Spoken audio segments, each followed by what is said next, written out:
Bienvenue à tous sur Verset Hebdo, bienvenue dans le 5e épisode de Verset Hebdo. J'espère que vous allez bien. Aujourd'hui, nous allons traiter le verset suivant. Seigneur, à qui irions-nous? Tu as les paroles de la vie éternelle. Jean 6, versets 60 à 69. Il faut savoir que Dieu est au centre de notre vie, la base, la fondation. Sans lui, nous ne sommes rien. Sans lui, il y a un vide en nous. Il nous manque quelque chose. C'est comme avancer sans direction, sans but précis.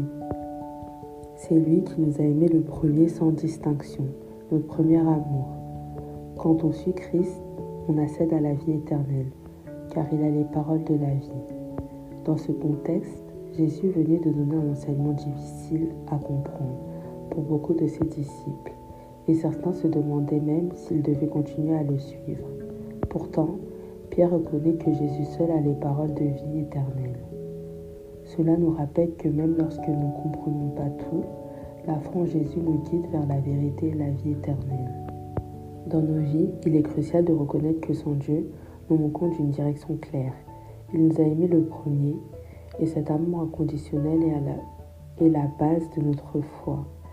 Mettre Dieu au centre de nos vies signifie chercher sa volonté dans tout ce que nous faisons et faire confiance à ses promesses. Je me souviens d'une période de ma vie où je me sentais particulièrement perdue.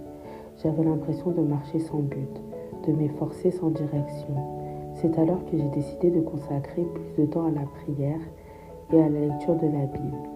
Chaque matin, je me levais 1 heure plus tôt pour méditer et chercher la volonté de Dieu pour ma journée. Peu à peu, j'ai senti un changement profond en moi. Ce temps passé avec Dieu a rempli le vide que je ressentais et m'a donné une nouvelle clarté et un nouveau sens à ma vie. Même si tout ne va pas bien dans ma vie, ma foi m'a protégée de beaucoup de choses et a apaisé mon cœur. C'est à ce moment-là que j'ai réellement compris ce que signifiait avoir Dieu comme fondation. Je vous encourage donc à prendre un moment pour réfléchir à votre propre relation avec Dieu. Comment pouvez-vous mettre davantage Dieu au centre de votre vie quotidienne? Peut-être en prenant plus de temps pour prier, lire les Écritures ou servir les autres avec amour et humilité. Souvenez-vous que suivre Christ, c'est accéder à la vie éternelle, car il a les paroles de la vie. Pour ceux qui souhaitent approfondir leur compréhension de ce passage, je recommande la lecture du chapitre 6 de l'Évangile selon Jean et des commentaires bibliques qui explorent en profondeur le contexte et les enseignements de Jésus. Enfin, n'oublions pas l'importance de la communauté, en partageant notre foi avec d'autres, en participant à des groupes de prière ou des études bibliques. Nous renforçons nos compréhensions et notre engagement. La foi est un chemin que nous ne parcourons pas seuls. Ensemble, nous pouvons grandir et nous soutenir les uns les autres. J'espère que cela vous aura édifié.